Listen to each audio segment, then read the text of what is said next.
కూడా మనందరినీ క్షేమంగా ఇలాగూ ఇంకొక యానివర్సరీలో జతపరిచినందుకు నేను దేవుని స్తుతిస్తున్నాను.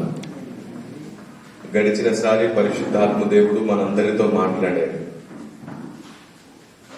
సమాజాన్ని సంఘంగా ఎలా మార్చుకోవాలో, సంఘాన్ని కుటుంబంగా ఎలా మార్చుకోవాలో గడిచినసారి నేర్చుకున్నాము. క్రీస్తు కుటుంబం, దేవుని కుటుంబం సమాజాన్ని సంఘంగా మార్చే పని పెట్టుకోవాలి. మనం నిజంగా దేవుని కుటుంబం అయితే, దేవుని పిల్లలమైతే ఖచ్చితంగా సంఘం గొడ్రాలుగా ఉండదు, పిల్లల్ని కంటూ ఉంటుంది. కుటుంబం పిల్లల్ని కనకపోతే దేవుని సంకల్పం ఈ భూమి మీద జరగదు. దేవుడు దేని కొరకు కుటుంబాన్ని జతపరిచాడో అది సంపూర్ణం అవ్వాలి అంటే ఖచ్చితంగా పిల్లల్ని కనడం అనేది జరగాలి. మొట్టమొదటి కుటుంబం ఏదేని తోటలో నిర్మించబడింది. ఆదామవ్వలతో దేవుడు ఇలా చెప్పాడు, మీరు ఫలించి అభివృద్ధి నుండి భూమిని నిండించండి అని. కానీ ఈరోజు దానికి పూర్తి భిన్నంగా ఒక ఆలోచన మీతో పంచుకోబోతున్నాను. పరిశుద్ధాత్మ దేవుడు ఏది ఈ భూమి మీద జరిగిస్తున్నాడో అది మనకు తెలియాలి.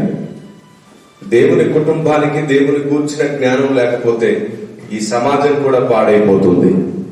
ఎందుకంటే బైబిల్ ఇలా సెలవిస్తుంది, మీరు లోకానికి వెలుగై ఉన్నారు, ఉప్పై ఉన్నారు అని.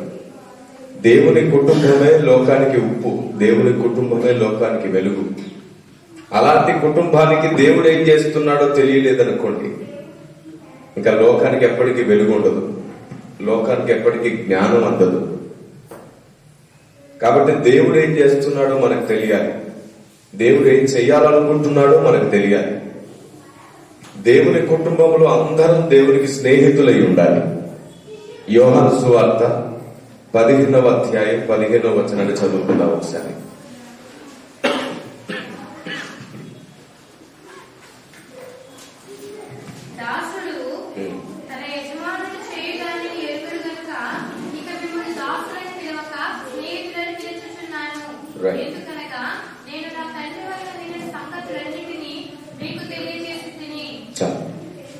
ఆ మాట గమనించారా? ఎవరైనా ఒకరు ఆ పిల్లల్ని కొంచెం దూరంగా ఆడుకోమని చెప్పండి, రిసౌండ్ వస్తుంది కదా.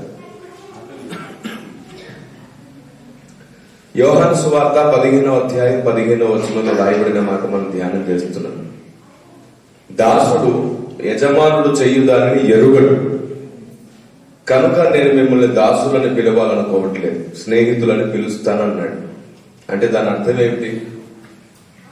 యజమానుడు చేయనది ఏమిటో దాసుడికి చెప్పాడు. ఎవరికి చెప్తాడు? స్నేహితుడికి చెబుతాడు. కాబట్టి నేను మిమ్మల్ని స్నేహితులు అని పిలవాలనుకుంటున్నాను. దీని ఆంతర్యం ఏమిటంటే, నేనేం చెయ్యాలనుకుంటున్నానో మీరు తెలుసుకొని ఉండాలి అని అర్థం. దేవుడు ఏం చేస్తున్నాడో తెలుసుకోకుండా ఉందనుకోండి, అప్పుడు మనం ఆయన స్నేహితులం కాలేము. ఈరోజు భూమి మీద ఉన్నటువంటి క్రైస్తవ సమాజం అంతా మేము ఆయన భార్య, ఆయన కుటుంబం అని అనుకుంటున్నారు. వారు అనుకున్నంత వరకు అది నెరవేరునుగా కానీ మనం అందరం ప్రార్థించాలి. కానీ వీరు నా కుటుంబం అని దేవుడు అనుకోలేదనుకోండి, ఏ ఆలోచన నెరవేరదు, ఎవరి కోరిక నెరవేరదు కదా. మన భారతదేశంలో మన పెద్దలు మనోవాంఛ బల సిద్ధిరస్తు అని దీవించేవారు. అంటే మీ ఆలోచన యావత్తు బలము నుండి సంపూర్ణ సిద్ధి పొందాలి అని. ఇలాంటి ఒక దీవెన బైబిల్ గ్రంథంలో కూడా ఉంది, నీ ఆలోచన యావత్తు సఫలమవునుగాక అంటే. ఇప్పుడు మనందరికి ఒక ఆలోచన ఉంది, నేను దేవుని భార్యను, నేను దేవుని కుటుంబాన్ని అని. కానీ ఇప్పుడే మీ మనసులో ఒక ఆలోచన పెడుతున్నాను, దేవుడు మనల్ని ఆయన కుటుంబం అని అనుకుంటున్నాడు. ఎవరు ఆయన కుటుంబం? కుటుంబ యజమాని ఏం చేస్తున్నాడో తెలుసుకోకుండా ఉన్న కుటుంబమే కాదు. కుటుంబ యజమాని ఈ భూమి మీద ఏం చేస్తున్నాడో తెలుసుకుంటే ఖచ్చితంగా అదే దేవుని కుటుంబం. ఆ కుటుంబమే ఈ భూమి మీద ప్రజలకు అవసరం, ఆ కుటుంబమే ఈ సమాజానికి అవసరం. నేను గతసారి వచ్చినప్పుడు మీకు చెప్పాను, భూమి మీద మనిషి లేనప్పుడు ఒక కుటుంబం ఉంది, అది దేవదూతల కుటుంబం. ఎఫెసీ పత్రిక నుండి మనం చదువుకున్నాం కూడా, పరలోకంలో ఉన్న కుటుంబం అని అంటాడు అక్కడ. అయితే అక్కడున్న కుటుంబాన్ని దేవుడు ఎందుకు కుటుంబం అని భావించలేకపోయాడు? కారణం ఒక్కటే. ఒకనాడు దేవదూతలందరూ దేవుని దగ్గరకు వచ్చి, దేవా మేము నిన్నెందుకు పూర్తిగా అర్థం చేసుకోలేకపోతున్నాం, కారణం ఏమిటి అని అడిగారు. ఎందుకు మీకు నాకు మధ్యలో విభేదాలున్నాయి? ఎందుకని దేవదూతల్లో ఒక భాగం త్రోసివేయబడ్డారు? విభేదాలకు రావడానికి కారణం ఏమిటి అని అడిగితే, దేవుడు దేవదూతలకు ఇచ్చిన సమాధానం ఏమిటో తెలుసా? ఎవరు నాయందు నిలిచి ఉంటారో వారు మాత్రమే ఫలిస్తారు, నాకు వేరుగా ఏ తీగ ఫలించదు అనే సమాధానం ఉంది చూశారు. అదే దేవుడు వారికి ఇచ్చాడు. నా లోపల నిలిచి ఉంటే తప్ప మీరెవరు ఫలించలేదు. కానీ మీరెవరు నాలో నిలిచి ఉండడం సాధ్యం కావట్లేదు. నాలో కలిసిపోవాలి, నాలో ఏకమవ్వాలి. ఏ కారణం చేత మీరు నాలో ఏకమవ్వలేకపోతున్నారో ఆ కారణాన్ని పరిపూర్ణం చేయడానికి నేను ఇంకో కుటుంబాన్ని నిర్మించుకోబోతున్నాను అని చెప్పి దేవదూతలకు దేవుడు చెప్పాడు. ఆ నా కుటుంబమే వచ్చి మిమ్మల్ని నాకు కుటుంబంగా మారుస్తుంది. కాబట్టి భూమి మీద దేవుడు మానవాళిని చెయ్యక మునుపు దేవదూతలతో చెప్పిన మాటది. నేను ఇంకొక కుటుంబాన్ని కట్టుకుంటున్నాను, ఆ కుటుంబమే వచ్చి మిమ్మల్ని నాకు కుటుంబంగా మారుస్తుంది. ఆ కుటుంబం నాలో ఏకమైపోయినట్లుగా మీరు కూడా నాలో ఏకమయ్యేటట్లు ఆ కుటుంబమే చేస్తుంది. ఇంకెవరి వల్ల అది సాధ్యం కాదు అని చెప్పి దేవుడు అన్నాడు, అదిగో నేను సృష్టించినటువంటి కొత్త ప్రపంచం ఉంది కదా, ఆ భూమి, దాని మీదే నేను మానవ జాతిని సృష్టించబోతున్నాను. ఆ కుటుంబాన్ని నేను కనబోతున్నాను. ఎప్పుడైతే దేవుడు భూమికి పునాదులు వేశాడో అప్పుడు దేవదూతలు జయధ్వనులు చేసి ఆనందపడ్డారు. ఎందుకు ఆనందపడ్డారు? అందుకే ఇన్ని సంవత్సరాల నుంచి, ఇన్ని వందల సంవత్సరాల నుంచి దేవునికి మనకు మధ్యలో ఎడబాటు ఉంది కదా, దాన్ని పూర్తిగా లేకుండా చేయడానికి భూమి మీద దేవుడు సృష్టించబోయే కుటుంబం ఒకటి రాబోతుంది. మనం గెలవబోతున్నాం, మనలోని అజ్ఞానాన్ని, మనలోని దూరాన్ని పోగొట్టుకోబోతున్నాం. ఇప్పుడు మీలో ఒకరికి డౌట్ వచ్చే ఉంటుంది, దేవదూతలకు దేవునికి మధ్యలో ఎడబాటు ఉండడం ఏమిటి అని. మీరు చూడండి, కొలస్సీ పత్రిక. బైబిల్ గ్రంథాన్ని మనం కేవలం ఆశీర్వాదంగాను దీవెనగా మాత్రమే చదవకూడదు. బైబిల్ గ్రంథాన్ని మనం కేవలం చరిత్ర పుస్తకంగా మాత్రమే చదవకూడదు. బైబిల్ గ్రంథాన్ని మనం కేవలం మనకు అర్థమైన విషయాలతో మాత్రమే చదవకూడదు. అందుకే మన కుండ నిండకుండా మన కుండల పైన మూతలు పెట్టి ఉన్నాయి. ఒకసారి ఆ మూత తీసేస్తే, అనగా స్వబుద్ధి అనే మూత తీసేస్తే గిన్నె నిండి పొరిలేటట్లు దేవుడు తన ప్రత్యక్షతను నింపుతాడు కుండను. దేవునికి స్తోత్రం కలుగునుగా. ఇప్పుడు చదవండి, కొలస్సీ పత్రిక 1వ అధ్యాయము 19, 20, 21 3 వచనాలు చదువుకుందాం. ఒక్కొక్క వచనాన్ని చదివి ఆగండి.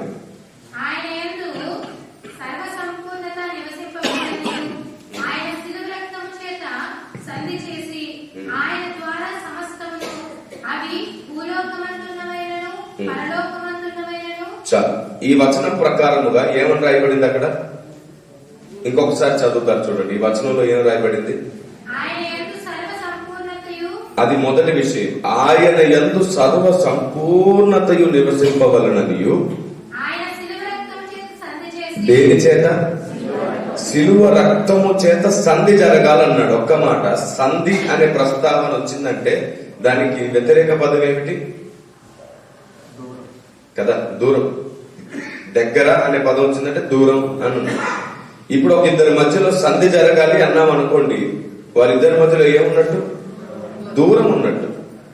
ఇది గుర్తుంచుకోండి. ఇప్పుడు చదవండి అక్కడ. ఆయన రక్తము ద్వారా సంధి జరగాలన్నాడు కదా. అవి సమస్తమును వేటికి సంధి జరగాలంట? భూలోకమందున్నవి అన్నాడు. ఇప్పుడు రక్తము ద్వారా భూలోకమందున్నవి సంధి జరగాలి అన్నాడు. భూలోకమందున్నవి అంటే మనుషులు కదా, ఎందుకంటే ఆత్మలను పిలిచి వస్తువులను పిలిచినట్టు చెప్తున్నాడు. ఉన్నవి అంటున్నాడు. యాక్చువల్లీ భూలోకమందున్న వారును అంటే మనుషులు అనుకునేవాళ్ళు. కానీ భూలోకమందున్నవియు అనేసరికి వస్తువుల పిలుపులాగా అనిపించింది. కానీ దాన్ని మనం ఆత్మలను పిలుస్తున్నట్టు భావించాలి. భూలోకమందున్న ఆత్మలు అంటే మనం మనుషులు, రైట్. ఆయన శిలువ రక్తము చేత సమస్తమును సంధి చెయ్యాలి. అది భూలోకమందున్నవైనను పరలోకమందున్నవైనను అన్నాడు. ఇప్పుడు చెప్పండి, పరలోకమందున్నవి దేవునితో సంధి చేయడం అంటే ఎవరు? వేరే చాయిస్ లేదు కదా. ఇప్పుడు సంధి జరగాలి అన్నారంటే ఆల్రెడీ వాళ్ళ మధ్యలో ఏముంది? విభేదం ఉంది, దూరం ఉంది. ఆ విభేదముల గురించి ఆ తర్వాత వచనంలో కూడా చెప్పాడు. చూడండి,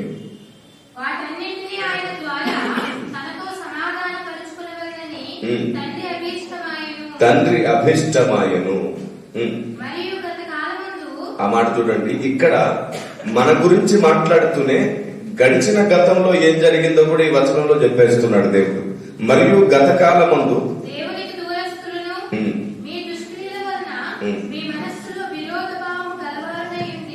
మీ మనస్సులో విరోధ భావము గలవారునయుండిన మిమ్మును కూడా అన్నాడు. చాలు, మనస్సులో విరోధ భావము కలిగి ఉన్న మిమ్మును కూడా అన్నాడు. ఇప్పుడు విరోధ భావం కలిగిన మిమ్మల్ని కూడా దేవుడు కనికరిస్తున్నాడంటే ఇంకెవరో కూడా విరోధ భావం కలిగి ఉన్నారు. ఎవరు మరి? రెండు గుంపులు మనకు బైబిల్లో ఇక్కడ ఇవ్వబడ్డాయి. ఒకటి మనుషులు, రెండవది పరలోకంలో ఉన్న దేవదూతలు. ఇప్పుడు మనుషులకు విరోధ భావం కలిగింది, దేవదూతలకు కూడా ఏముండింది? విరోధ భావం ఉంది. చాలా వరకు దేవుడు మనకు చెప్పే సంగతులు ఉంటాయి చూశారు, వాటిని మనం మన మనసుతో గ్రహించాలని ట్రై చేస్తూ ఉంటాం. అందుకే ఎప్పటికీ సత్యం ఏమిటో తెలియదు. మనసు మోకరిస్తే తప్ప గ్రహించదు. మనం మనసుని అలాగే ఉంచి గ్రహించాలనుకుంటే ఎప్పటికీ సాధ్యం కాదు. మనసు మోకరించాలి, అదే మనకు సాధ్యం కాదు. ఎందుకు తెలుసా? తాతల నాటి నుండి ఏం నేర్పించారో దాన్ని బట్టి మనం ఒక క్రమాన్ని, ఒక పద్ధతిని అమర్చుకొని ఉన్నాం కదా. ఇంకా తలవంచు, అందరికంటే అన్నిటికంటే నేను కరెక్ట్ గా ఉన్నానని మనసు ఎప్పుడైతే ఫిక్స్ అయిపోతుందో ఇంకా ఎప్పుడు నేర్చుకోదు మనసు. కానీ ఒకటి చెప్తున్నాను ఏమిటంటే, లేదు, పౌలు భక్తుని కాలంలో నియమించబడ్డ నియమాలు కూడా చాలా విషయాల్లో దిద్దుబాటు జరుగు కాలం వరకు ఉంచబడ్డాయి. చివరి దినాల్లో ఇంకా చాలా విషయాలు మార్పు చెందవలసి ఉన్నాయి. ఎందుకంటే చాలా విషయాలు ఇంకా అప్పటికి బయలుపరచబడలేదు. పౌలు భక్తుడు అన్నారు, ఇక మీదట ఏమవుతుందో ఇంకా బయలుపరచబడలేదు అన్నాడు, తెలియదు అన్నాడు. కాబట్టి కాలక్రమే ప్రతి విషయం దేవుడు బయలుపరుస్తూ ఉన్నాడు. ప్రతి సంగతిని దేవుడు అందరికీ అర్థమయ్యేటట్లు చేసే ప్రయత్నంగా తరానికి ఒకరిని ఎంపిక చేసుకుంటూనే ఉన్నాడు. ప్రపంచం అంతటికి సందేశం ఇస్తూనే ఉన్నాడు. ప్రతిరోజు నేర్చుకునేవాడు ప్రతిరోజు మార్చుకుని తీరాలి. ప్రతిరోజు మార్చుకునేవాడు భక్తుడు అవుతాడు. కాబట్టి ప్రతిరోజు నేర్పించేవాడు అవుతాడు. ప్రతిరోజు నేర్చుకునే మనసు లేని వారికి ప్రతిరోజు బోధించే అధికారం ఉండదు. ఖచ్చితంగా చెప్తున్నాను, పరిశుద్ధాత్మ దేవుని ముద్ర ఇది. ప్రతిరోజు నేర్చుకునేవాడు మాత్రమే ప్రతిరోజు బోధ చేయాలి. మిగతా వారు సువార్త చేసుకోవాలంతే. ఎందుకంటే బోధ వలన మాత్రమే దేవుని కుటుంబం కట్టబడుతుంది. బోధ వలన మాత్రమే దేవుని భార్య నిర్మాణం అవుతుంది. సంఘం దేవుని కుటుంబమై వర్ధిల్లాలి అంటే బోధ తప్ప వేరే దిక్కు లేదు. తల మీదకి వచ్చే అభిషేకం గాని, పరిశుద్ధాత్ముడిచ్చే కృపావరములు గాని కంటికి కనబడని శత్రువైన సాతానుతో పోరాడడానికి ఉపయోగపడుతుంది. కానీ మన సంపూర్ణ సిద్ధికి బోధ మాత్రమే ఉపయోగపడుతుంది. ఎఫెసీ పత్రిక 1వ అధ్యాయం 8వ వచనంలో ఈ మాట ఉంటుంది.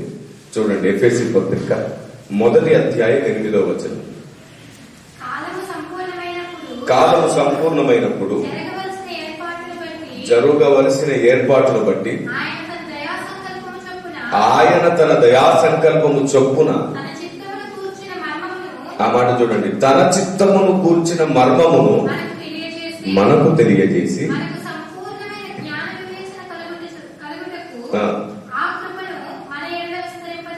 అది సంగతి. దైవ చిత్తానుసారమైన మర్మము మనకు తెలియజేసి మనకు సంపూర్ణమైన జ్ఞాన వివేచన ఇవ్వాలనుకుంటున్నాడు ఆయన. బోధ వలన మాత్రమే రక్షణ ప్రారంభమైంది, బోధతోనే రక్షణ ముగింపు కాబోతుంది. దేవదూతలకు దేవునికి మధ్యలో ఎందుకు ఎడబాటు ఉందో తెలుసా? ఇప్పటికీ దేవదూతలకు దేవుడు అర్థం కాలేదు. దేవునిలోని నానావిధ జ్ఞానము దేవదూతలకు అర్థం కాలేదు. దేవుడు అపార్థం అయ్యాడు దేవదూతలకు. దేవుని నిర్ణయాలు, దేవుని తీర్పులు దేవదూతలకు అర్థం కాలేదు. ఇప్పుడు మరలా మనం వెళ్ళి దేవదూతలకు సహా దేవుని నానావిధ జ్ఞానం బోధ చెయ్యాలి మనమే. ఇప్పుడు దేవుని కుటుంబానికి ఏముండాలి? దేవుని నానావిధ జ్ఞానం ఉండాలి. సరే, నేను అడుగుతున్నాను, పరిశుద్ధత, నీతి, మంచితనం, దానం, ధర్మం చేయగలిగినటువంటి మంచి సద్గుణం, సౌజన్య హృదయం, ఇలాంటి మంచి లక్షణాలు ఉంటే చాలా, క్రమము, పద్ధతి, ఇవి ఉంటే చాలా దేవుని కుటుంబానికి, దేవదూతలకు బోధించే వాళ్ళం అయిపోతారు. చూడండి, ఎఫెసీ పత్రిక 3వ అధ్యాయం 8 నుండి 10 వచనాలు. దేవుడు మన ప్రభువైన క్రీస్తు యేసునందు చేసిన నిత్య సంకల్పము చొప్పున ఏమిటంట? ఎవరికంట? పరలోకంలో ఉన్న ప్రధానులకును అధికారులకును. సంఘం అంటే ఎవరు? దేవుని కుటుంబం, మనమే. సంఘము ద్వారా తన యొక్క నానావిధ జ్ఞానము, అది సంగతి.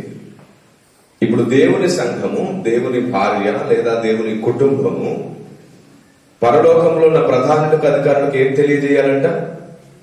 దేవుని యొక్క నానావిధ జ్ఞానం. అంటే అర్థం ఏమిటి? వారికి తెలియదు అని అర్థం. ఏది వారికి తెలియదో అది వారికి తెలియజేయడమే దేవుని కుటుంబ బాధ్యత. లోకంలో వెలుగు లేదు, వెలిగివ్వడం ఎవరి బాధ్యత? దేవుని కుటుంబ బాధ్యత. లోకంలో ఉప్పు తగ్గింది. ఉప్పు అంటే ఏమిటో అంటాడు, మీ మాటలు ఉప్పు వేసినట్లు రుచికరముగా కృపాసహితముగా ఉండాలన్నాడు. ఇప్పుడు లోకంలో ఏం తగ్గింది?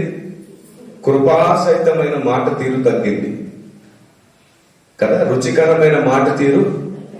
ఇప్పుడు లోకానికి మనమే రుచికరమైన మాట తీరు నేర్పించాలి. లోకంలో మొత్తం విభేదాలు, దుర్మార్గాలు, అజ్ఞానం అమ్ముకోనుంది. అజ్ఞానాన్ని చీకటి అందాం, తొందరపడి మాట్లాడే విధానాన్ని ఉప్పు లేని తనం అందాం. ఇప్పుడు ఈ రెండింటిని మనం లోకానికి నేర్పించాలి. అయితే ఈ రెండు మనలో ఉండాలి కదా. ఏముండాలి? జ్ఞానం ఉండాలి, మాట్లాడే విధానంలో సహనం ఉండాలి. మీరు చూడండి, ఒకసారి సోషల్ మీడియా ఓపెన్ చేసి చూడండి, క్రైస్తవ్యం ఎటు ప్రయాణం చేస్తుందో కదా. ఎవరైనా క్రీస్తులో మాట అన్నారనుకోండి, వీళ్ళు 1000 అంటున్నాడు. వాడు ఒకటంటే నేనే తగ్గుతానా? నేను ఒకటి అంటాను.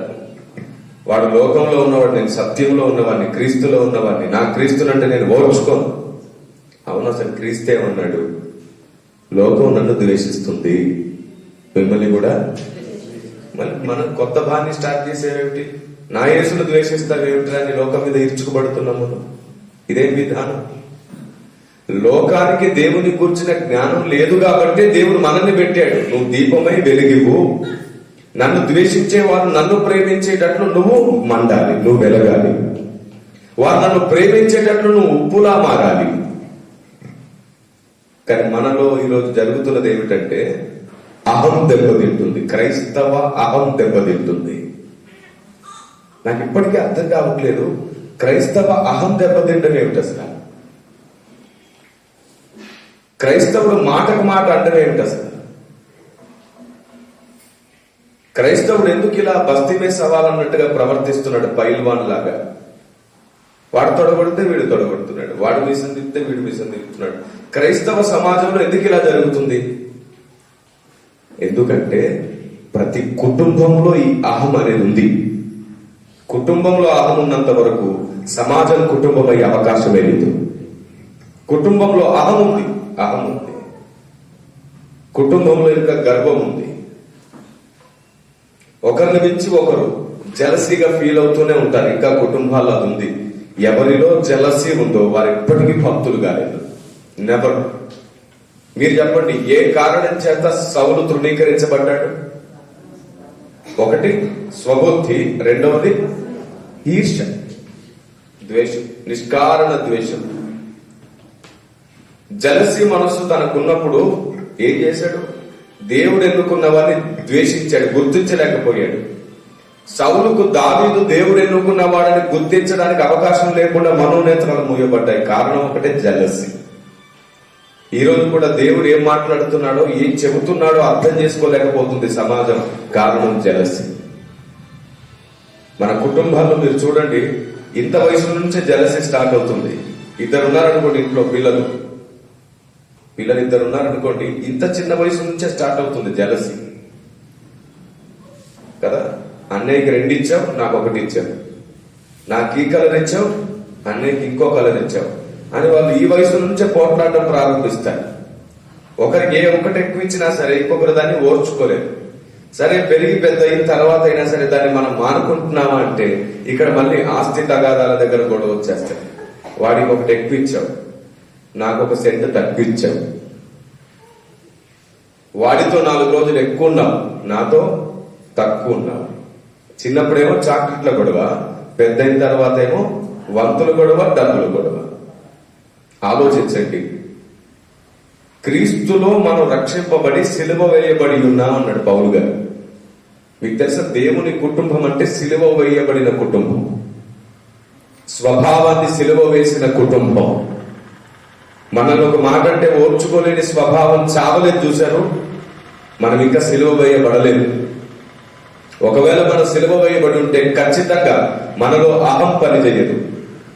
ఒక ఎగ్జాంపుల్ చెప్తాను. ఎవరైనా చనిపోయారనుకోండి, వారి ముందుకు వెళ్ళి మనం నిలబడితే 1 గంట తర్వాత వాడు లేచి బాధపడతాడా? ఏమిట్రా, గంట అయింది నువ్వు నా ముందుకు వచ్చి ఎప్పుడైనా వందనాలు నమస్కారం చెప్పేవాడివి, ఇప్పుడు గంట అయినా సరే నా ముందు నువ్వు నాకు నమస్కారం పెట్టలేదని చెప్పి బాధపడుతుందా? చనిపోయిన శవం లేచి బాధపడదు కదా. మరి క్రీస్తుతో కూడా సిలువ వేయబడ్డ మనం అనేక విషయాలలో ఎందుకు మన అహం దెబ్బతింటుందంటే మనం చావలేదు, క్రీస్తుతో కూడా చావలేదు మనం. ఇంకా మారు మనసు ఎక్కడిది కదా, మారు మనసు ఎక్కడిది?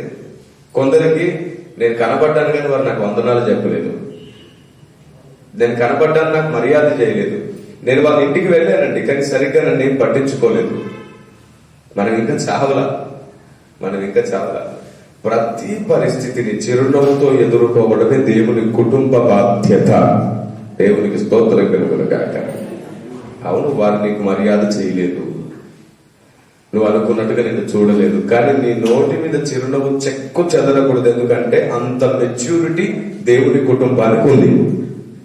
అదే దేవుని కుటుంబం. చిన్నదానిని పెద్దదానిని 10 రకాలుగా మాట్లాడుకునేది దేవుని కుటుంబం కాదు.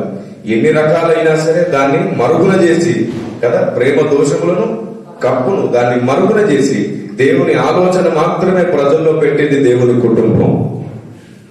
అవునా? ఇప్పుడు ఇక్కడికి వచ్చాం, మనలో ఎంతమంది తృప్తిగా భోంచేస్తామో తెలియదు, ఎంతమంది వంకలు పెడతామో తెలియదు, ఎంతమంది తమకు నచ్చిన ఆహారం దొరకలేదంటారో తెలియదు, ఎంతమంది రకరకాల ప్లాన్స్ ఇచ్చి సలహాలు ఇస్తారో తెలియదు. ఈ అనవసరమైనది రేపు ఇంటికి వెళ్తుంది, మరలా ఇది సంవత్సరం అంతా మాట్లాడుకుంటూనే ఉండొచ్చు, చెప్పలేము. అదే మనలో మెచ్యూరిటీ లెవెల్స్ పెరిగినాయి అనుకోండి, అసలు దాన్ని చూడము, తింటూ కూడా వాక్యమే ధ్యానిస్తాం. ఇప్పటివరకు మనం విన్న విషయాలు, ఇది కొత్తగా ఉంది, ఇది నేర్చుకున్నాను, ఈ సంగతులను బట్టి నాకు తీర్మానం కలిగింది, ఇలాంటి విషయాలు షేర్ చేసుకుంటూ ఉంటాం.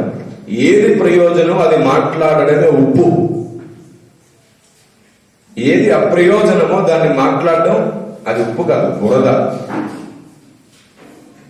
పరిశుద్ధ బైబిల్ గ్రంథం మనకు నేర్పిస్తున్నటువంటి కుటుంబ నియమం ఏమిటంటే వెలుగు కలిగి ఉండడం, ఉప్పు కలిగి ఉండడం.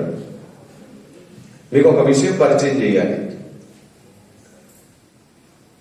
నేను లోకానికి వెలుగై ఉన్నాను అని యేసుప్రభు చెప్పాడు. మీరు లోకానికి వెలుగై ఉన్నారని చెప్పాడు. కానీ ఒక విషయంలో మీరు లోకానికి ఉప్పు అన్నాడే కానీ నేను లోకానికి ఉప్పు అని చెప్పలేదు. ఆయన యేసుప్రభు లోకానికి ఉప్పుగా పరిచయం చేసుకోలేదు. ఎందుకంటే ఉప్పు ఎందులోంచి వస్తుంది? సముద్రంలోంచి వస్తుంది. ఆయన సముద్రం నుంచి వచ్చినవాడు కాదు, పైనుండి వచ్చినవాడు. నేను ఆహారము అని పరిచయం చేసుకున్నాడు ఆయన. మనల్నేమో ఉప్పు అన్నాడు. ఇప్పుడు ఆహారం రుచిగా ప్రజలకు అందాలి అంటే ఏం దొరకాలి? దేవునికి స్తుతి కలుగు గాక. గాక అంటే ఖచ్చితంగా పలకాలి ఆ మాట. ఆమేన్. దేవునికి స్తుతి కలుగు గాక. ఇప్పుడు నేను ఆహారం అని పరిచయం చేసుకున్నాడు కదా, మనల్ని ఏమని పరిచయం చేశాడు? ఇప్పుడు ఆహారము లోకానికి రుచిగా దొరకాలంటే ఈ ఆహారంలో ఏం వేయబడాలి? ఇప్పుడు ఆయన మనం కలిసి లోకానికి కదా. ఇప్పుడు క్రీస్తు లోకానికి ఆహారం, సరే, లోకానికి మనకి క్రీస్తు ఆహారం. ఇప్పుడు క్రీస్తు ఎంత స్పష్టంగా అర్థమైతే అంత రుచిగా ఉంటుంది. అవునా? క్రీస్తు రుచిగా అర్థం అవ్వాలంటే ఖచ్చితంగా ఎవరు వాడబడాలి? మనమే వాడబడాలి. కానీ ఈరోజు నోరు బాగోలేదు, అందుకే ఊరు బాగోలేదు. నోరు బాగుంటేనే ఊరు బాగుంటుంది, అంతే కదా. నేను గడిచిన 4-5 సంవత్సరాలుగా చెబుతూ వస్తున్నదే మళ్ళా చెప్తాను. ఎందుకంటే మనలో చాలా వరకు ఇలాంటి కొన్ని డౌట్స్ ఉండిపోతాయి. క్రీస్తు నెరిగి ఎవరైనా లోపలికి వచ్చారనుకోండి, అప్పుడే యేసుప్రభుని నమ్మిన వారు లోపలికి వస్తున్నారనుకోండి, మనం వారి ఆచారాల సాంప్రదాయాలు మార్చాలని ట్రై చేయకూడదు. కానీ మనం అది చేస్తాం కదా. ముందు బొట్టు తీసేయమంటాం, తర్వాత తాళి తీసేయమంటారు కొందరు. మరికొందరైతే తెల్లబట్టలు వేసుకుంటే తప్ప బాప్తిస్మలు ఇవ్వమంటారు. మరికొందరైతే బంగారం తీసేస్తే తప్ప బాప్తిస్మ ఇవ్వమంటారు కదా. ఇలా రకరకాల ఆచార సాంప్రదాయాలను తీసివేసి నడిపించే ఆలోచన ధోరణి చూశారండి. ఇది బైబిల్ చెప్పట్లేదు అసలు. ఏది తీసేయమనొద్దు, ఏది పెట్టుకోమనొద్దు. మళ్ళీ చెప్తున్నాను, ఏది తీసేయమనొద్దు, ఏది పెట్టుకోమనొద్దు. ఫస్ట్ ఆఫ్ ఆల్ ఒకటే చెయ్యాలి, నీలోని పాపమును తీసేసేయి, దేవుని నీలోనికి రప్పించుకో. ఫస్ట్ దేవుణ్ణి నీలోని పెట్టుకో చాలు. రెండవది, ఆయన ఏం చేస్తున్నాడో, ఆయనకి ఏమి ఇష్టమో తెలుసుకో, అంతే. ఎప్పుడైతే ఒక వ్యక్తి దేవునికి ఏది ఇష్టమో తెలుసుకుంటారో అప్పుడు ఆయనకి ఇష్టం వచ్చినట్లుగానే తనను తాను మార్చుకుంటారు. అది ఏం తీయాలన్నా ఏం పెట్టుకోవాలన్నా వారికి దేవుని ఇష్టమే ప్రామాణికమవుతుంది, దేవుని వాక్యమే ప్రామాణికమవుతుంది. కానీ మనం నోరేం పని చేస్తుందో తెలుసా? తొందరపడి వాక్యం చెప్పకముందే, వాక్యం వారికి అర్థం కాకముందే పై రూపాన్ని మార్చే ప్రయత్నం చేస్తాం మనం. ఎందుకంటే మన తాతలు మనకు నేర్పించారు. లేదండి, ఒకప్పుడు మన పెద్దలు తాతలు ఏ పద్ధతిలో సువార్త చేశారో, లేదంటే ఏ ఏ పద్ధతులతో సంఘములు నిర్మించారో దాంట్లో కొన్ని ఉంచుకోదగినవి, కొన్ని వెంటనే మార్చుకోదగినవి. ఇప్పుడున్న వ్యవస్థకి అవి సెట్ అవ్వవు. ఇప్పుడున్న వ్యవస్థకి అవే మాట తీరులు సెట్ అవ్వవు. ఒకప్పుడు నరకం ఉంది అని చెప్తే వెంటనే భయపడి ఆలోచించేవారు. ఇప్పుడు అదే నరకం ఉందని చెప్పి సువార్త చెప్తే నువ్వు చూసి వచ్చావా అని ఎద్దేవా చేస్తున్నారు. సెట్ అవ్వదు, మారాలి పద్ధతి. ఇప్పుడు అన్ని రుజువులతో నమ్ముతున్నారు. ఒకప్పుడు పాపం ఉంది, మీ పాపంతో మీరు చనిపోవద్దు, మీరు పాపంతో చనిపోతే మీకు శిక్ష తప్పదు అంటే భయపడి తమ పాపములను జ్ఞాపకం చేసుకునేవారు. ఇప్పుడు మీలో పాపం ఉంది అంటే నన్ను పాపి అంటావా అని ఎద్దేవా చేస్తున్నారు, కోపానికి వస్తున్నారు, ఉరిమి చూస్తున్నారు. మీరు మమ్మల్ని పాపులు అంటారు, మీరే పాపులు అంటున్నారు. మీరు చెప్పండి, అప్పుడున్న విధానంతో ఇప్పుడు సువార్త చేస్తే సరిపోతుందా? సరిపోదు. ఎందుకంటే ఇది అవిధేయుల కాలం, చెవినివ్వని కాలం అంట. వాక్యములకు చెవినివ్వని కాలం ఇది. భక్తులుగా క్రీస్తు సంఘంలో ఉన్నటువంటి క్రైస్తవులే విచ్చలవిడిగా చలామణి అవుతున్నటువంటి కాలం ఇది. ఇంకా లోకం విషయం మనం ఇంకా అంచనా వేసుకోవాలి. లోకం తీరు మరీ ఘోరంగా ఉంటుంది. క్రైస్తవులే విపరీతంగా గొడవలు పడుతున్నారు. కాబట్టి మనం ఉప్పుగా మారాలి. ఇప్పుడు క్రీస్తును మనం ఎంత అర్థమయ్యేటట్లు చేస్తామో లోకానికి, లోకం అంత త్వరగా క్రీస్తును తనలోనికి ఆహారంగా తీసుకుంటుంది, జీవాహారంగా తీసుకుంటుంది. Praise the lord. ఆయన లేకపోతే మేము బ్రతకలేమండి, ఆయనే మాకు రొట్టె, ఆయనే మాకు ఆహారం అని లోకం అనుకోవాలి అంటే ఇప్పుడు ఎవరి చేతుల్లో ఉంది? లోకాభిప్రాయం మారడం ఎవరి చేతుల్లో ఉంది? సంఘం చేతుల్లోనే ఉంది. ఎందుకంటే సంఘమే లోకానికి ఉప్పు. కానీ మనమేమనుకున్నాం? ఉప్పు అంటే మన ప్రవర్తన, మన మంచితనం ఒకటే అనుకున్నాం. కాదు, ప్రవర్తన, పరిశుద్ధత, నీతిగా ఉంటూనే నోరు మాత్రం వాళ్ళకు అపార్థాన్ని కలగజేసే మాటలు పలుకుతుంది. అవును కదా? మీకు అర్థమయ్యేటట్లు చెప్తాను. చాలాసార్లు నేను వేదాలలో నుండి, పురాణాలలో నుండి, మిగతా ప్రామాణిక గ్రంథాలలో నుండి, ప్రతి దేశ ప్రామాణిక గ్రంథం నుండి, ఇదిగో మీరు ఏ దేవుని అయితే వెదికారో ఆ దేవుని లక్షణాలు దిగి వచ్చిన క్రీస్తులో కనబడుతున్నాయని చూపిస్తూ సువార్త చేశాను. ఎన్నిసార్లు ఎన్ని రకాల నిరూపణలు వేసినా సరే కొందరు దైవజనులు, నా స్నేహితులు కూడా చాలా మంది సేవకులు ఉన్నారు, వారిలో మాత్రం స్వబుద్ధి చావలేదు. ఎందుకంటే వారు చెప్పేది వినడానికి ఇష్టపడట్లేదు. వారు ఏమనేవారు తెలుసా నాతో?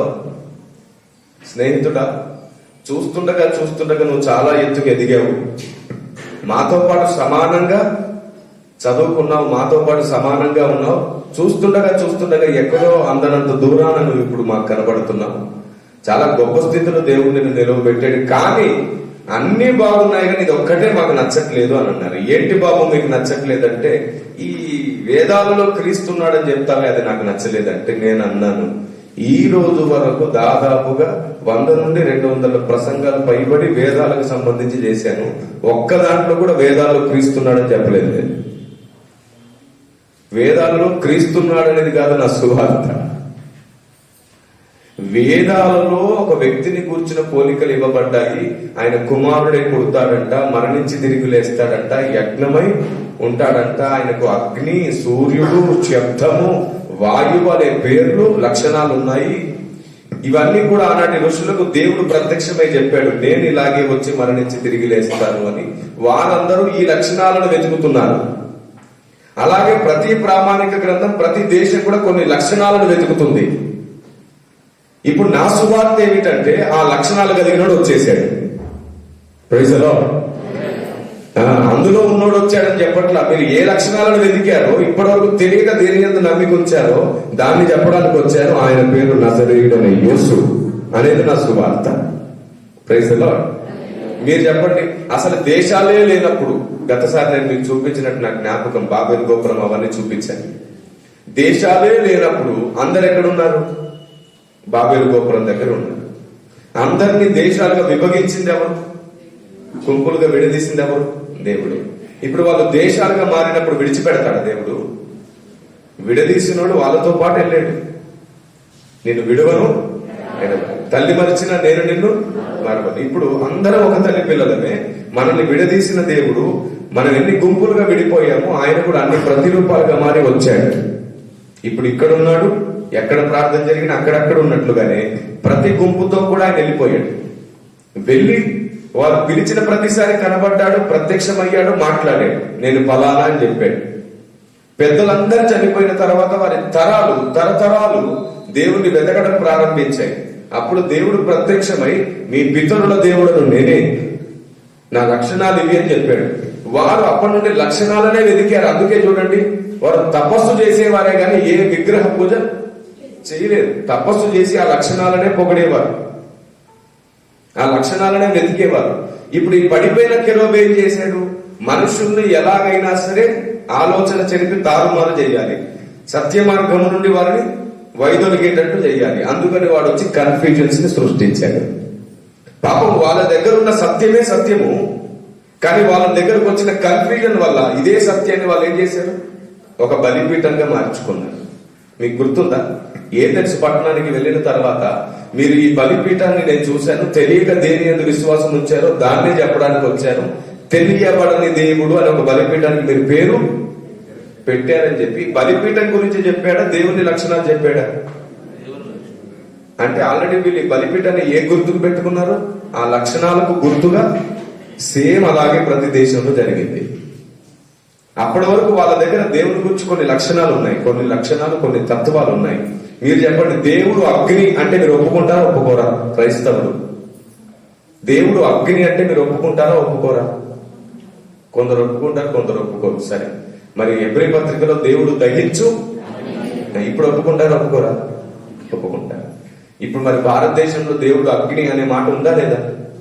సత్యమా అసత్యమా? సత్యం. మరి అసత్యం ఏమిటి అంటే, ఆ అగ్ని అయిన వాడు ఈయనే అని గుర్తించకపోవడం అసత్యం. గుర్తిస్తే సత్యం. లేదనుకోండి, ఈ అగ్ని ఈయనే అని గుర్తించకపోతే ఇది అన్య అగ్ని అని పిలువబడుతుంది. ఎప్పుడైతే ఈ అగ్ని సృష్టిని చేసిన దేవుడే అని సత్యదేవుని గుర్తుపడతామో అప్పుడు అది సత్యం అవుతుంది. ఇప్పుడు తేడా ఎక్కడొచ్చింది? వాళ్ళు గుర్తుపట్టే చోటే వేరే వాటిని పెట్టుకున్నారు. ఏ లక్షణాలైతే వారు నమ్ముతున్నారో వాటికి ఏం చేశారు? వీళ్ళు వేరే గుర్తులు పెట్టుకున్నారు. ఇప్పుడు ఉప్పు వేసి అసలైనటువంటి దాన్ని వారికి అర్థమయ్యేటట్టు చేయాల్సిన బాధ్యత మనది. కానీ మనం ఏం చేస్తాం? అదే మీరు కరెక్ట్ కాదండి, మీరు చేసేదంతా తప్పండి అనేస్తాం. ఎప్పటికీ వాళ్ళకి అర్థమవుతుంది? అసలు క్రైస్తవుడికి మాదే రైట్ మీది రాంగ్ అనేటువంటి స్వభావం ఎందుకు వచ్చింది? ఎందుకు వచ్చిందంటే యూదులలో నుండి వచ్చింది. యూదులలో నుండి అలాంటి లక్షణం వచ్చింది. నేను ఇటీవల కాలంలో చాలా సార్లు చెప్పాను, మీరు యూట్యూబ్ లో కూడా చూడొచ్చు. మనం యూదుల వలె ప్రవర్తించకూడదు అన్నాను నేను. మనం యూదులు కాదు, యూదుల్లాగా ప్రవర్తించలే కూడదు. అసలు మనం తప్పు. ఎందుకంటే యూదుడు ఎంతో యోగ్యుడే, దేవుడు ఎన్నుకున్న జనమే. ఇప్పటికీ యూదులకు దేవుని కృప ఉంది, దేవుడు వారిని కాపాడుతున్నాడు. లేకపోతే 1,000,000 కంటే తక్కువ ఉన్న జనాభా ఇశ్రాయేలు జనాంగం. చుట్టూ వందల దేశాలున్నాయి వాళ్ళను ముట్టడించి హతమార్చడానికి. ఒక్కసారి కూడా ఏ దేశం ఆ దేశాన్ని ఇప్పటి వరకు నాశనం చేయలేకపోయింది. వందల మిసైల్స్ వాళ్ళ మీద విసురుతారు, ఒక్కటి పాస్ అవ్వదు, అన్ని ఫెయిల్ అవుతాయి, ఒక్కటి సక్సెస్ అవ్వదు. దేవుని కాపుదల అంత ఎక్కువగా ఉంది. దేవుడు వారికి అంత జ్ఞానం ఇచ్చాడు. ఎడారిలో కూడా నీళ్లను పుట్టించగలిగిన సామర్థ్యత ఇచ్చాడు. వాళ్ళ వ్యవసాయ అభివృద్ధిని చూసినా సరే, వాళ్ళ యుద్ధ నైపుణ్యత చూసినా సరే, అన్నింటిలో వారు అగ్రగణ్యులు. వారి దగ్గర నుంచి మిగతా దేశం నేర్చుకుంటుంది ఇప్పుడు ఎలా చేయాలి, ఏం చేయాలి అని. మన దేశం కూడా వాళ్ళ దగ్గర నుంచి ఎన్నో ఆయుధాలు కొనుక్కుంటుంది. ఆయుధం తయారు చేయడమే కాదు, అమ్మగలిగేంత శక్తి కూడా దానికి ఉంది. హైదరాబాద్ కంటే తక్కువ జనాభా మళ్ళీ, హైదరాబాద్ కంటే కూడా తక్కువ జనాభా. కానీ ఈరోజు నంబర్ 1, అన్నిట్లో కూడా నంబర్ 1. మన కరోనా నుంచి మొదట కోరుకున్న దేశం అదే, మొట్టమొదటిగా కోరుకుంది ఆ దేశం. అందరికంటే ముందు వ్యాక్సిన్ కనుగొంది. దేవుడు వాళ్ళకి ఇచ్చిన జ్ఞానం అమోఘం. లేఖనాలు కూడా దేవుడు వారికే మొదటి ఇచ్చాడు. యూదుల పరం చేశాడు కదా, లేఖనములు యూదుల పరం చేశాడు. ఇందులో దేని వారి గొప్పతనాన్ని నేను తక్కువ చేయట్లేదు. కానీ నేనేమంటున్నానంటే మనం యూదులం కాదు, యూదుల వలె ప్రవర్తించకూడదు. ఎందుకంటే యూదులకు సువార్త చెప్పే భారం లేదు. యూదులకు తమ ఆచారాలు కాపాడుకునే భారం ఉండింది, యూదులకు తమ నిష్టను కాపాడుకునే బాధ్యత ఉండింది. కానీ యూదులకు సువార్త చెప్పే భారం ఉండలేదు. అందుకే యూదులు ఏమంటారు తెలుసా? మేము తగ్గనే తగ్గం, మీరు మా దేవుని నమ్మితే నమ్మండి, లేదంటే లేదు అంటారే. కానీ ఎక్కడ కూడా వారు సువార్త చెప్పే భారం కలిగలేదు. కానీ మనకు సువార్త చెప్పే భారం ఇవ్వబడింది. ప్రాణం ఇచ్చైనా మనం సువార్త చెప్పాలి. పౌలు అంటాడు కదా, సువార్త చెప్పకపోతే నాకు శ్రమ. కాబట్టి క్రైస్తవుడు యూదుల్లోంచి రాలేదు, క్రీస్తు యూదులలో నుండి వచ్చాడు. కానీ క్రైస్తవుడు క్రీస్తులో నుండి వచ్చాడు. మనం యూదుల వలె ప్రవర్తించొద్దు. మనం ఎప్పుడైతే క్రైస్తవుల వలె ప్రవర్తిస్తామో ఉప్పులాగా మారిపోతాం. దేవునికి స్తోత్రం కలుగునుగాక. ఈరోజు మనం యూదులం కాదు, క్రైస్తవులు మన స్పృహ కలగగానే మనం ఉప్పులా మారుతాం. ఎందుకు తెలుసా? యూదుల ఐడియాలజీలో గర్వము పొగలు ఎక్కువగా ఉంటుంది, అహం ఎక్కువగా ఉంటుంది. యూదుల ఐడియాలజీలో అహం ఎక్కువగా ఉంటుంది. ఎందుకంటే సత్యదేవుడు నాకు తప్ప ఇంకెవరికి దొరకలేదని చెప్పి అహం ఉంటుంది. కానీ క్రైస్తవుడిలో అహం ఉండదు. అహమే సిలువ మీద పెట్టేసి, సిలువ వేసేసి వీడు బయట చేస్తాడు. నాకు దొరికిన దేవుడు అందరికీ దొరకాలి అనుకుంటాడు క్రైస్తవుడు. నాకు దొరికిన జీవం అందరికీ దొరకాలనుకుంటాడు. నాకు దొరికిన రక్షణ అందరికీ దొరకాలనుకునేవాడు క్రైస్తవుడు. నా దేవుడే నా దేవుడు అనుకునేవాడేమో యూదుడు, నా దేవుడు అందరికీ దేవుడు అవ్వాలనుకునేవాడేమో క్రైస్తవుడు. అందుకే పౌలు ఏమంటాడు? ఏమిటి, యూదులకు మాత్రమే ఆయన దేవుడా? గ్రీసు దేశస్తులకు మాత్రమే దేవుడా? కాదు కాదు, అందరికీ దేవుడు అని ప్రకటించాల్సి వచ్చింది. అంటే వాళ్ళ ఐడియాలజీ ఏమిటి? ఈయన మా దేవుడు, ఎవరికి దేవుడు కాదనే ఐడియాలజీ వాళ్ళది. కానీ క్రైస్తవుల ఐడియాలజీ ఏమిటి? యేసు క్రీస్తు అందరికీ ప్రభువు. ఇప్పుడు ఆయన యేసుని నమ్మాలి, లోకం యేసుని నమ్మాలంటే నువ్వు ఎలా ప్రవర్తించాలి? నువ్వు చేసేది తప్పు, నువ్వు తొందరగా ఇది తెలుసుకోలేకపోతే నువ్వు నరకానికి వెళ్తావని చెప్తే వారు అంగీకరిస్తారా? అహం దెబ్బతింటుంది. ఫస్ట్ మనం చేసేది ఏమిటంటే బ్యాట్ మనం ఒకటి కొట్టినట్టు కొట్టి నేను చెప్పేది వింటావా అని బతిమల్లట్టు ఉంది. కొట్టి చెప్తే ఎవరు వింటాడండి ఈ లోకంలో? అర్థమయ్యేటట్టు చెబితే వింటాడు. ఇప్పుడు చెప్పండి, దేవుని కుటుంబానికి ఉప్పు అనే లక్షణం రావాలంటే ఫస్ట్ ఆఫ్ ఆల్ ఏం తెలియాలి? అసలు దేవుడి భూమి మీద ఏం చేశాడో ఏం చేస్తున్నాడో తెలియాలి. దేవునికి స్తుతి కలుగును గాక. ఏం చేశాడు? అందరినీ విడదీశాడు. అవునా? బాబేలు గోపురం దగ్గర నుంచి అందరినీ ఇప్పుడు నేను జస్ట్ 5 నిమిషాల్లో ఏం చేశాడు ఏం చేస్తున్నాడో చెప్పేస్తాను. చాలా సింపుల్ గా మీరు అర్థం చేసుకోండి. అందరినీ బాబేలు గోపురం దగ్గర నుంచి విడదీశాడు. ఇప్పుడు ఏం చేస్తున్నాడు తెలుసా? మళ్ళీ అందరినీ మధ్యలో కలుపుతున్నాడు. 2 మాటలు. విడదీసింది ఆయనే, గాయం చేసింది నేనే, గాయం కట్టేది నేనే అన్నట్టుగా ఆయనే విడదీశాడు, మళ్ళీ ఆయనే కలుపుతున్నాడు. ఇప్పుడు కలిపే పనిలో మనల్ని పెట్టాడు మధ్యలో. అందరినీ మీరు కలపాలి, అందరినీ మీరే మధ్యలోనికి తీసుకుని రావాలి. అందుకే నేను మిమ్మల్ని ఉప్పు అన్నాను అన్నాడు. దేవుడికి స్తుతి కలుగును గాక. అవును, ఉప్పు సారం దేని వల్ల కలుగుతుందంట? అగ్ని వలన ఉప్పు సారము కలుగునన్నాడు. అగ్ని అంటే ఏంటి? మళ్ళీ దేవుని వలన. ఇప్పుడు ఈ ఉప్పు సారం లేని ఉప్పు ఉంటుంది, సారం కలిగిన ఉప్పు కూడా ఉంటుంది. ఈ రోజు నేను ఎక్కువ శాతం క్రైస్తవ్యంలో సారం లేని ఉప్పే చూస్తున్నాను. వీళ్ళలో పరిశుద్ధత ఉంటుంది, నీతి ఉంటుంది, యథార్థత ఉంటుంది, క్రమం ఉంటుంది, పద్ధతి ఉంటుంది, మంచితనం ఉంటుంది, దాన ధర్మాలు ఉంటాయి. కానీ అదేంటో సారమే కనబడట్లేదు. ఎందుకో తెలుసా? సారం అనున్నది ప్రత్యక్షత, సారం అనున్నది ఆలోచన విధానం, సారం అనున్నది దేవుని బోధ. క్రియలలో ఉప్పు చూపిస్తున్నాం మనం. విశ్వాసము లేని క్రియలు మృతం. విశ్వాసం దేని వల్ల కలుగుతాయి? ఆయన కూర్చిన మాటలు వినుట వలన కలుగుతాయి. ఆయన కూర్చిన మాట, ఆయన కూర్చిన ఆలోచన మనలో లేకపోతే మనం ఎలా విశ్వాసం గలవారం అవుతాం? కాబట్టి దేవుడు ఏం కోరుకుంటున్నాడో తెలుసుకొని కుటుంబం దేవుని కుటుంబం కాదు. ఈరోజు మనం దేవుని కూర్చిన జ్ఞానం కోసం ఇక్కడ కూడుకున్నాం. దేవుడు ఏమనుకుంటున్నాడు, ఏం చేయాలనుకున్నాడు, ఏం చేస్తున్నాడు తెలుసుకోవడానికి మనం ఇక్కడ ఉన్నాం. క్రైస్తవ సమాజంలో దేవుడు ఏం చేస్తున్నాడో అని తెలుసుకునే ఆసక్తి చచ్చిపోయింది. నేను ఆశీర్వదించబడాలి, నా పిల్లలు ఆశీర్వదించబడాలి, నాకు కావలసిన మేలులన్నీ కలగాలని దేవుని దగ్గరకు వస్తున్నారు.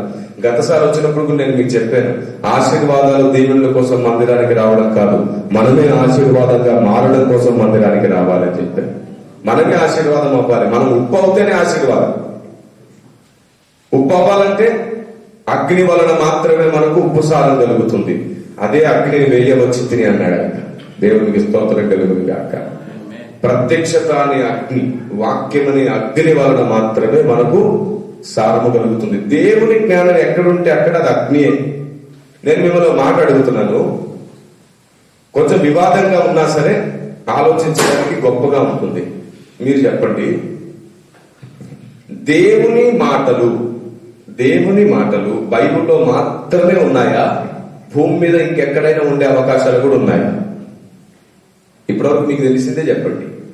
నేను చెప్పనా? క్రైస్తవులు ఏమంటారు? బైబిల్లో తప్ప ఇంకెక్కడ దేవుని మాటలు లేవంటారు. ఇది యూదుల లక్షణం. ఖచ్చితంగా ఇది యూదుల స్వభావం, యూదుల జీన్స్. ఇది మనం యూదులకు పుట్టలేదు, యూదుల నుంచి రాలేదు. మనం క్రీస్తుకు జన్మించాం. క్రీస్తు మనసు నుండే ప్రయాణం చేయాలి. బైబిల్లో తప్ప ఎక్కడ దేవుని మాటలు లేవంటారు. అవును సరే, బైబిల్లో తప్ప ఎక్కడ దేవుని మాటలు లేవు కదా. యేసు ప్రభు జన్మించినప్పుడు ఆయన వెతుక్కుంటూ ఎవరు వచ్చారు? తూర్పు దేశం నుండి. ఎందుకు వచ్చారు? ఎలా వచ్చారు? ఏ కారణంతో వచ్చారు? సువార్త చెప్పారు ఎవరైనా వెళ్ళి? మరి ఎలా వచ్చారు వాళ్ళు? వాళ్ళ గ్రంథంలో, జెండా అవస్థ అనే గ్రంథంలో 35వ అధ్యాయంలో ఒకసారి, 5వ అధ్యాయంలో ఒకసారి రాయబడి ఉంది, ఇదిగో నిజదేవుడు పరమాత్ముడు సర్వమానవాళికి ఆధారమైన వాడు పుట్టబోతున్నాడు. ఆయన ఎక్కడ గుర్తుపట్టాలి, ఎలా గుర్తుపట్టాలి అనే ప్రశ్న వారిలో ఉంటుంది కాబట్టి చెప్పారనమాట. ఆయన పుట్టిన చోట నక్షత్రము వెలుస్తుంది, అది అన్ని నక్షత్రముల కంటే ఆకారంలో పెద్దది, వెలుగులో గొప్పది అని ఉంది. మీరు గుర్తించేంత వరకు అది నిలిచి ఉంటుంది. అప్పటి నుండి ఆ దేశ ప్రజలు నక్షత్రాలను వెతకడం ప్రారంభించారు. ఆస్ట్రాలజీ పుట్టింది అక్కడే, తెలుసా మీకు? ఆస్ట్రాలజీ పుట్టింది ఆ దేశం నుండే పుట్టింది ఆస్ట్రాలజీ. ఇంకా మనకు ఆ దేశానికి దగ్గర కదా, అందుకని ఇటువైపు కూడా వచ్చింది నక్షత్ర శాస్త్రం. అదంతా కూడా ఆస్ట్రాలజీ పుట్టింది ఆ దేశంలో. నక్షత్రాలను వెతకడం ప్రారంభించిందే వాళ్ళు. అక్కడి నుండి మొత్తం అందరికీ వ్యాపించింది నక్షత్రాలను కూర్చిన జ్ఞానం. ఒక్కొక్క చోట నుంచి ఒక్కొక్కటి వ్యాపించింది. వాళ్ళ గ్రంథంలో ఎవరు పెట్టుంటారు నక్షత్రాన్ని గుర్తించండి అని చెప్పి? మీరు చెప్పండి. సైతాన్ పెడతాడా? పోనీ సైతాన్ రక్షకుని గుర్తించే గుర్తులు పెడతాడా? మరి ఆయన్ని గుర్తించుకోవడానికి ఒక గుర్తు అక్కడ ఉందని ఎవరు పెట్టుంటారు అక్కడ? ఇప్పుడు చెప్పండి, మరి బైబిల్లో మాత్రమే దేవుడి మాటలు ఉన్నాయా? విషయం ఏమిటో చెప్పినా, దేవుడు తనను తాను గుర్తించుకోవడానికి అనేకులకు వారు తడవులాడి తెలుసుకోవడానికి గుర్తులు పెట్టాడు. ఎక్కడుంది మాట? అపోస్తుల కార్యం 17వ అధ్యాయం 26-27 వచనాల్లో ఉంటుంది. ఒకరి నుండి ఆయన ప్రతి జాతి మనిషిని సృజించి ఒకవేళ వారు తడవులాడి ఆయనని కనుగొను నిమిత్తము నిర్ణయ కాలమున వారి పొలిమేరలకు ఆయన ఏం చేశాడంట? ఏర్పరచి పెట్టాడు గుర్తు. ఆ సమయానికి వారు తడవులాడి తెలుసుకోవాలి అని. ప్రతి చోట ఆయన మాటలున్నాయి. ప్రతి చోట ఆయన మాటలున్నాయి. అవి ఎందుకున్నాయి తెలుసా? ఆయన వెతుక్కుంటూ రావడానికి. అందుకే నేను అంటాను, ప్రామాణిక గ్రంథాల్లో ఆయన గూర్చి ఎక్కడెక్కడ గుర్తులున్నాయో అవన్నీ సత్యం. ప్రతి ప్రామాణిక గ్రంథంలో ఆయన వెతకడానికి సత్యాలు ఉన్నాయి. కానీ బైబిల్ గ్రంథంలో మాత్రం సత్యం కాదు ఉన్నది, సర్వసత్యం ఉన్నది. దేవునికి స్తోత్రం కలుగును గాక. ఇందులో కేవలం దేవుని మాటలు మాత్రమే కాదు, దేవుని మనస్సు ఉంది, దేవుని జ్ఞానం ఉంది. ఆమె ఇది ఎలాంటిదో తెలుసా? మోషే కర్ర లాంటిది బైబిల్ మోషే కర్ర లాంటిది. ఇంకా మిగతా కర్రలన్నింటినీ మింగేసింది ఇది. ఇప్పుడు ఏం చేద్దాం? మోషే కర్ర లోపలికి అపవిత్రమైన మంత్రగాళ్ళ కర్రలు వెళ్ళిపోయింది.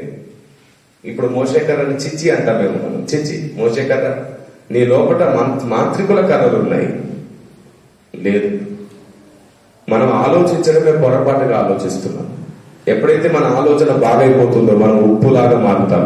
అప్పుడు ఊరు వాడ అందరూ సత్యదేవుడే నా దేవుడని నమ్ముతారు, క్రీస్తే నా దేవుడని గుర్తిస్తారు.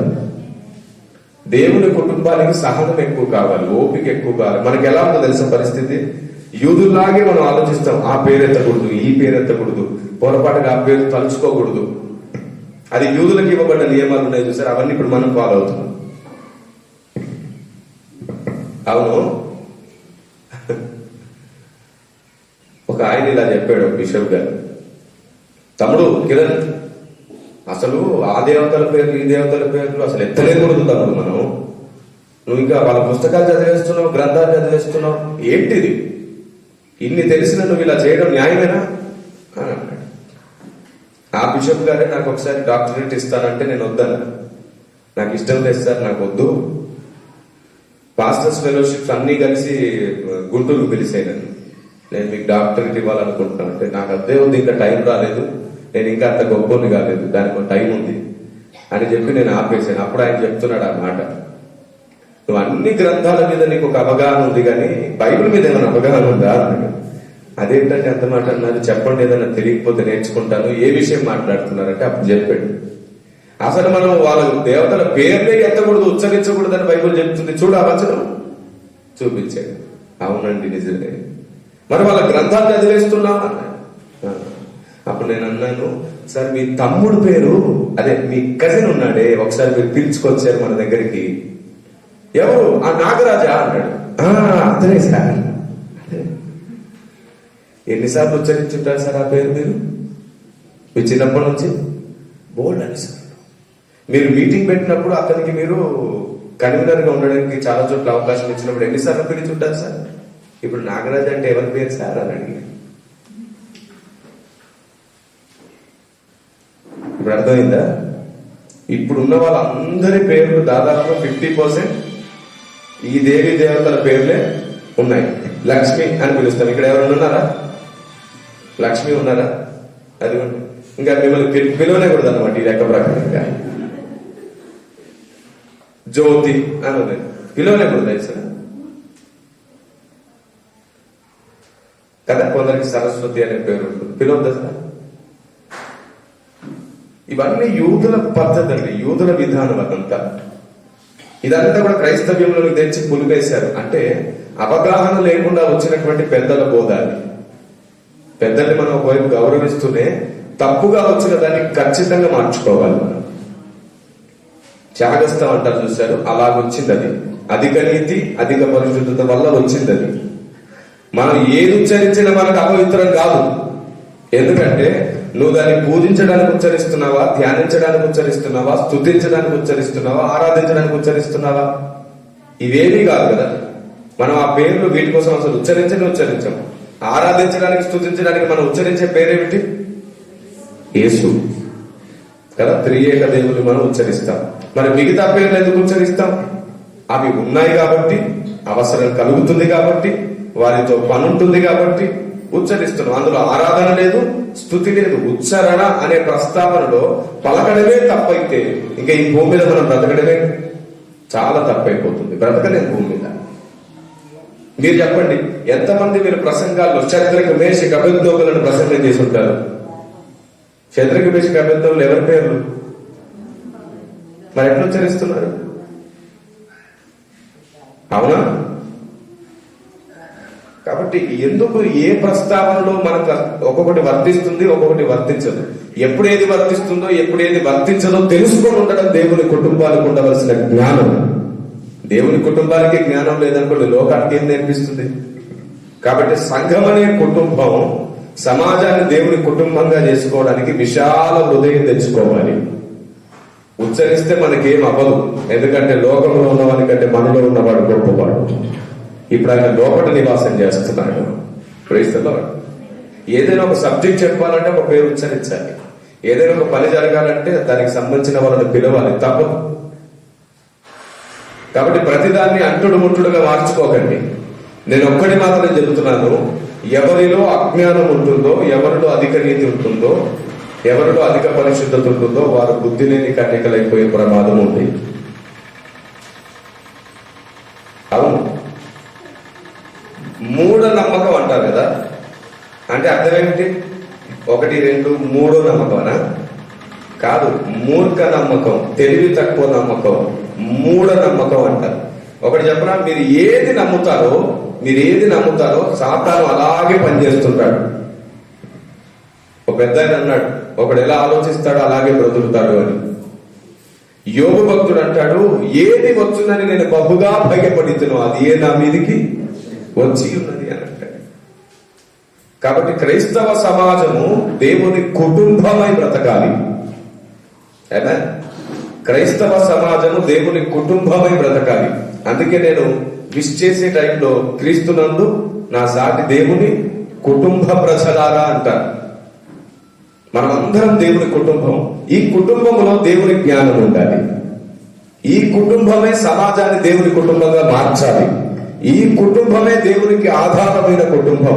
ఈ కుటుంబమే రేపు విశ్వంలో ఉన్నటువంటి దేవదూతలకు దేవుని కుటుంబంగా మార్చడానికి ఆధారం. ఈ కుటుంబం లేకపోతే వాళ్ళకు దిక్కు లేదు. అలాగ మనల్ని విసర్జించిన మనల్ని తలకు మూలరాయిగా మార్చేశాడు ఆయన. దేవునికి స్తోత్రం కలుగునుగాక. యాక్చువల్లీ దేవదూతలు మనల్ని లెక్క చేయలేదు కదా. మా అన్నలు నన్ను ఎక్కడ పెట్టారంటే పరమగీతంలో ఎండలో ద్రాక్ష తోటకు కావలిగా పెట్టారు. అందుకే నేను ఎండ తగిలిన దారిని అయ్యాను. వారికి నా మీద కోపం, ఈర్ష్య, ఓర చూపులు చూస్తున్నాయంట పర్వతాలు. దేవుడు నివాసంగా కోరుకున్న కొండలు చూసి, చిన్న కొండ మనల్ని నివాసంగా దేవుడు కోరుకున్నాడు. మనల్ని చూసి ఓర చూపులు చూస్తున్న దేవదూతలకు మనమే దిక్కయ్యేటట్లు చేశాడు దేవుడు. అందుకే ఈ కుటుంబం అక్కడికి వెళ్ళిన తర్వాత దేవదూతలకు బోధ చేసి వారికి జ్ఞానం నేర్పించబోతుంది. అంతకంటే ముందు ఈ లోకానికి జ్ఞానం నేర్పించే బాధ్యత మనదే. ఇప్పుడు చెప్పండి, దైవత్వం అనే దానికి పూర్తి నిర్వచనం తెలియకుండా సువార్త ఎలా చెప్తాం మనం? దేవునిలోని అనేక తత్వాలు, అనేక జ్ఞానాలు తెలుసుకోకుండా సువార్త ఎలా చెప్తాం? ఇప్పుడే అడిగాను నేను. దేవుడు అగ్ని అంటే మీరు నమ్ముతారా అంటే నమ్మము అన్నారు. దేవుడిలోని లక్షణం అది. అగ్ని అనేది దేవునిలోని లక్షణం. దేవుడు వర్షం అంటే మీరు నమ్ముతారా?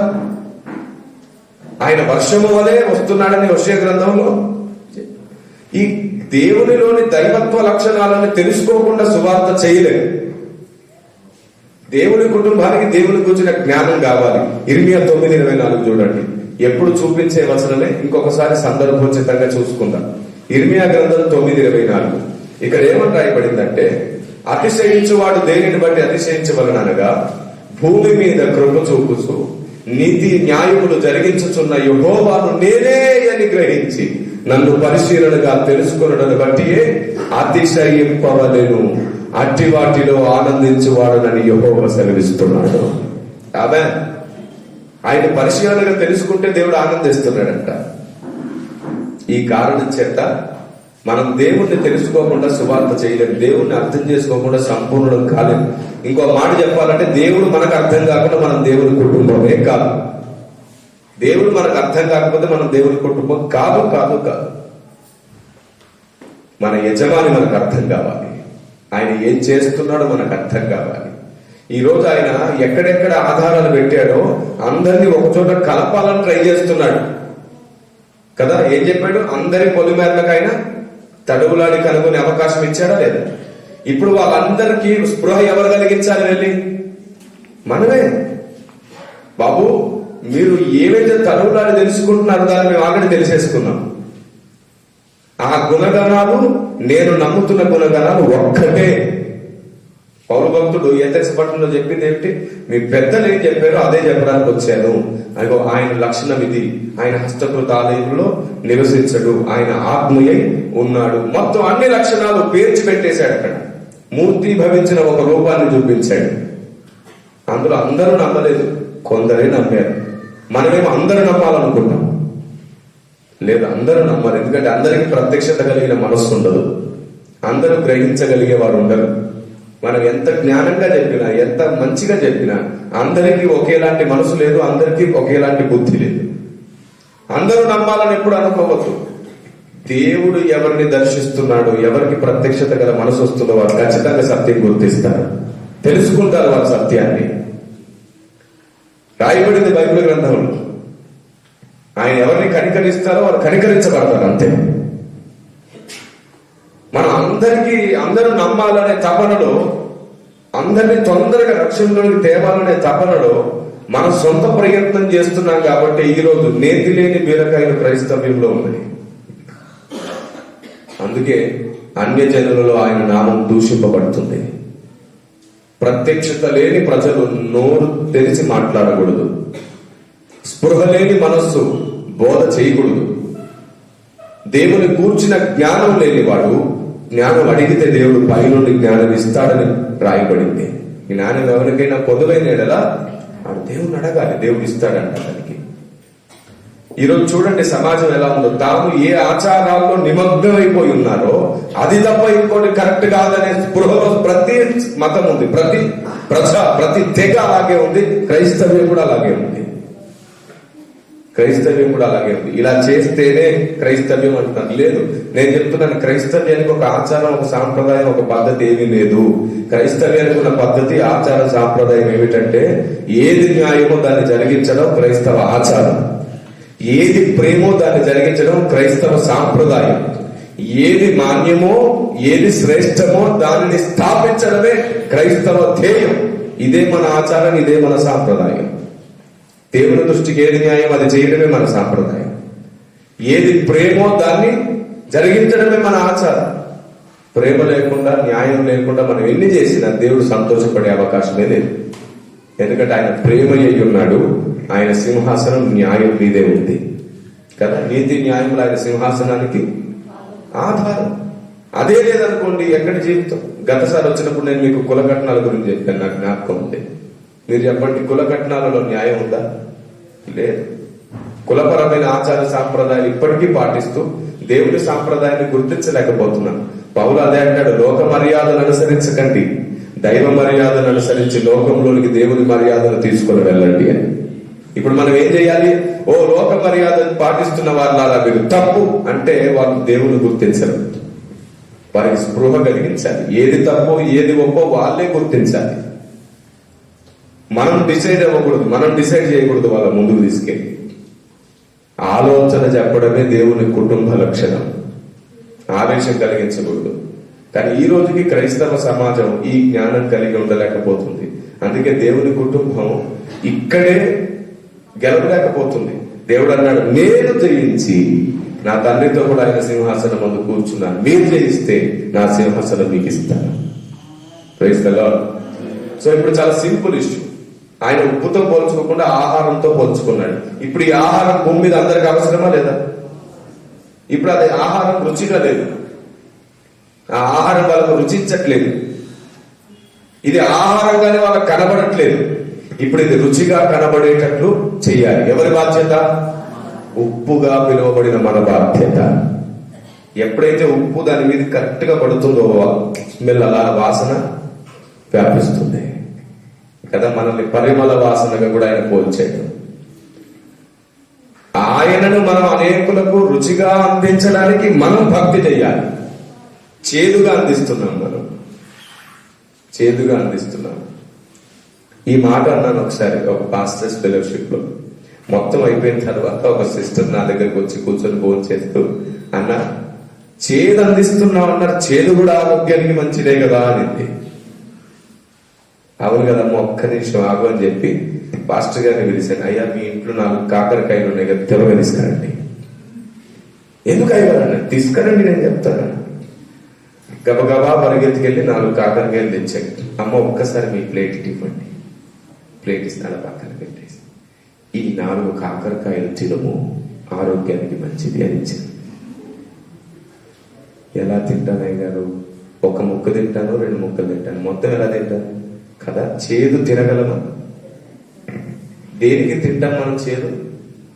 ఆరోగ్యం కోసం. ఎంత తింటాం? మరి పొట్ట నిండా చేదు తింటారు ఎవరైనా? అదే అమ్మ నేను చెప్పింది. క్రీస్తును మనం వారికి కడుపు నిండా, దేహం నిండా, మనసు నిండా పెట్టాలి. చేదుగా కాదు, రుచిగా పెట్టాలి. తప్పైందన్నా అనేటప్పుడు ఎవరికి నచ్చిన లాజిక్ వాళ్ళు మాట్లాడేసుకుంటారు. ఎవరికి ఏదనిపిస్తే అది మాట్లాడతాం. ఒక ఆలోచన చివరి వరకు ఆలోచించుకోవాలి, నిదానించి ఇది సూట్ అవుతుందా లేదని ఫైనల్ వరకు వెళ్ళాలి. ఒక బోధ బయటికి వెళ్తున్నప్పుడు దానికి ఉన్న ప్రతి ప్రశ్నకు సమాధానం మనం ముందే తెలుసుకోవాలి. మనల్ని మనమే ముందు విమర్శించుకుంటే లోకం మనల్ని విమర్శించకుండా సమాధానం రెడీ అవుతుంది. బైబిల్ ఏముంటుంది తెలుసా? మనల్ని మనం విమర్శించుకునే నెడల తీర్పు పొందకుంటున్నాం. ఆమేన్. ఇప్పుడు చెప్పండి, దేవుని కుటుంబానికి ఏం కావాలి? ఉప్పు అనే లక్షణం కావాలి. ఉప్పు అనే లక్షణం ఎక్కడుంటే అక్కడ గొడవలు ఉండవు, వివాదాలు ఉండవు, తగ్గింపు ఉంటుంది, ఓర్చుకుంటారు. సరేలేండి అని అంటారు. మరి మీలో ఎంతమంది ఆస్తుల కోసమో, చీరల కోసం, బంగారాల కోసం గొడవపడి ఉన్నారో నాకు తెలియదు. ఒకవేళ మీరు అలా ఉంటే మీరు ఇంకా ఉప్పు లేదు అని అర్థం. ఉప్పు ఉన్న వాళ్ళు ఏం చేస్తారో తెలుసా? పోతే పోయిందిలే, ఆ 50,000 ఆ 1,00,000 రూపాయల కంటే నాకు నా దేవుడు ఇచ్చేదే గొప్పది. పోతే పోయింది ఆ బంగారం, నా వాళ్ళే కదా వాడుకున్నాను, మీరు ఉంచుకోండి, ఏం పర్వాలేదు, దేవుడు నాకు సమృద్ధిని ఇచ్చాడు, ఇంకా సమృద్ధిని ఇస్తాడు. అప్పుడు నేను చెప్తున్నాను, వాళ్ళు నీ దగ్గరికి నీకు చెందాల్సిన తీసుకెళ్లిపోయిన 1,00,000, 10 లక్షలు లేదా బంగారం ఏదైతే ఉందో అది నువ్వు వదులుకున్నావు. కానీ నువ్వు వదులుకుంటుంటే దేవుడు చూశాడు, నా ప్రేమను బట్టే కదా నువ్వు వదులుకున్నావు, నేను నిన్ను వదులుకోను, నీ పిల్లలకు నేను పెడుతూనే ఉంటానంటాడు ఆయన. దేవునికి స్తోత్రం కలుగును గాక. నా కొడుకు ఎవరైనా దాన్ని వదులుకుంటే నేనే ఇస్తానన్నాడా లేదా? ఆయన ఎంత ఇస్తానన్నాడు? 100 అంతలు. కుటుంబాల్లో ఉండవలసిన క్వాలిటీ మైండ్ సెట్ అది. కుటుంబాల మధ్యలో ఉండవలసిన ప్రేమలకు ఉండవలసిన క్వాలిటీ అది. ఒకరి కోసం ఒకటి వదులుకోలేనప్పుడు అదే కుటుంబం. ఒకరి కోసం ఒకరు త్యాగం చేసుకోలేనప్పుడు అదే ప్రేమ. బంగారం కంటే విలువైంది ప్రేమ, డబ్బుల కంటే విలువైంది ప్రేమ. ఒకటి విలువైందిగా మనం పోగొట్టుకుంటేనే ఆయన మన జీవితంలో విలువైన జీవితంగా మారుస్తాడు మనల్ని. అసలు ఆయన ఏమన్నాడు తెలుసా? నా కోసం ప్రాణం పోగొట్టుకుంటే అన్నాడు. ప్రాణం ఎంత విలువైంది? ఈ ప్రాణం కోసమే మనం బంగారం లెక్క చేయం, డబ్బులు లెక్క చేయం, అన్నింటినీ దారిపోస్తాం. మన కరోనా వచ్చినప్పుడు చూశారు మీరు, ఎన్ని కోట్లు ఖర్చు అయినా మా మనిషి బతకాలి అని ఆస్తులన్నీ అప్పటికప్పుడు పెట్టారు, కానీ చాలా మంది బతకలేదు. అప్పుడు ఎవరైనా బంగారం గురించి ఆలోచిస్తారా? ఆస్తిపాస్తుల గురించి ఆలోచిస్తారా? అన్ని పక్కన పెట్టేస్తారు. మనిషి బ్రతకడం ప్రాముఖ్యం. అంతకంటే విలువైన నీ ప్రాణమే నువ్వు నా కోసం ఇస్తే నువ్వు దాన్ని అక్కడ పొందుతావని చెప్పాడు దేవుడు. ఇప్పుడు చెప్పండి, కుటుంబానికి ఉండవలసిన క్వాలిటీ మైండ్ సెట్ ఏమిటి? కుటుంబం అనుకున్న వారి కోసం ఏదైనా పోగొట్టుకోవడం ఇష్టంగా చేయాలి. ఈ రోజు ఈ సెకండ్ యానివర్సరీలో మన అందరి హృదయంలో ఇది ముద్ర వేసుకుంటాం. మనం కుటుంబం కోసం, మన ఇంట్లో వారి కోసమే కాదు, కుటుంబం అనుకుంటున్నటువంటి మన తోటి వారి కోసం, అన్నదమ్ములు, స్నేహితులు, బంధువులే కాకుండా క్రైస్తవ కుటుంబం అంతటి కోసం మనం ఏదైనా పోగొట్టుకోవడానికి ఇష్టపడాలి. అలా నువ్వు క్రీస్తుని నన్ను వెంబడిస్తున్నావు కాబట్టి ఆయన మీద మాత్రమే ధ్యాస ఉంటే మంచిది. మీకు తెలుసా, ఈ రోజు వరకు నేను ఎన్నో లక్షలు పోగొట్టుకున్నాను. నా దగ్గరికి చాలా మంది వస్తుంటారు, అన్నా ఈ స్థలం మీకు సేవకి ఇచ్చేయాలనుకుంటున్నాము అని. వారు మాట్లాడుతుండగానే నేను పరిశుద్ధాత్మ దేవుని బతిమాలుతూ ఉంటాను, తీసుకోవాలా వద్దా, తీసుకోవాలా వద్దా. ఒకసారి ఒక అతను 70 సెంట్ల స్థలం తీసుకొని ఆ పత్రాలు తీసుకొని నా దగ్గరకు వచ్చి నా కాళ్ళ దగ్గర పెట్టాడు. వరప్రసాద్ ఆయన పేరు. అప్పటికే 1.5 కోటి ఆస్తి పోగొట్టుకున్నాడు పాపం. ఆయన అప్పులు ఇచ్చి, వడ్డీలకు ఇచ్చి, వాళ్ళు ఎవరు తిరిగి ఇవ్వక 1.5 కోటి ఆస్తి పోగొట్టుకున్నాడు.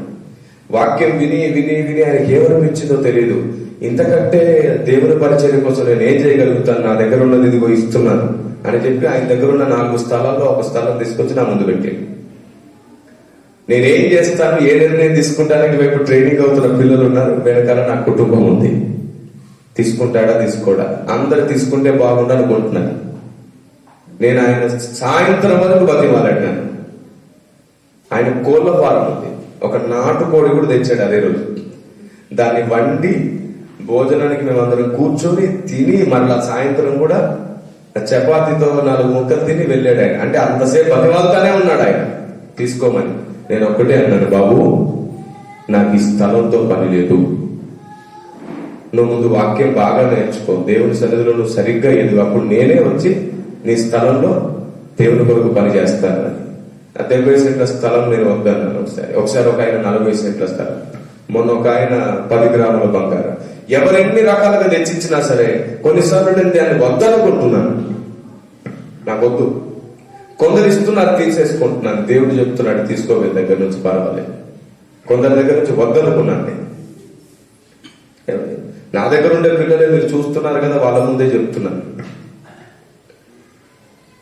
నేను ఏదైతే వద్దనుకున్నానో దానికోసం దేవుడు నాకు 100 సిద్ధపరిచాడు. నేను ఒక గ్రామంలో ఎదగాలనుకోవట్లా, ఒక దేశంలో ఎదగాలనుకోవట్లా, దేవుని ఆలోచన అందించడానికి ప్రపంచమంతటా ఎదగాలనుకునే వృక్షం అవ్వాలనుకుంటున్నాను నేను. Praise the Lord. ఆమేన్. నేను ఎక్కడెక్కడైతే వద్దన్నానో అక్కడక్కడ బెడిసి కొట్టిన పరిస్థితులు కనపడ్డాయి తర్వాత. వాళ్ళు ఎలాంటి వాళ్ళు తెలుసా, ఉద్రేకపడి ఇచ్చేవాళ్ళు. ఇచ్చిన తర్వాత సరిగేవాళ్ళు, మళ్ళా తిరిగి ఇచ్చే వరకు అవమానించేవాళ్ళు. వాళ్ళందరినీ నేను గమనించాను. నాకు దేవుని పరిచర్య జరగడమే ప్రాముఖ్యం, వచ్చే లాభం కంటే. అందుకే ఎక్కడెక్కడ తృణీకరించాలి అక్కడెక్కడ తృణీకరించడం నేర్చుకోవాలి. మనకెంతో లాభమే కావచ్చు, కానీ దేవుని మనసులో చోటు సంపాదించుకోవడమే కుటుంబ బాధ్యత. మీరు చెప్పండి, మీకు దేవుని మనసులో చోటు కావాలా, పరలోకంలో చోటు కావాలా?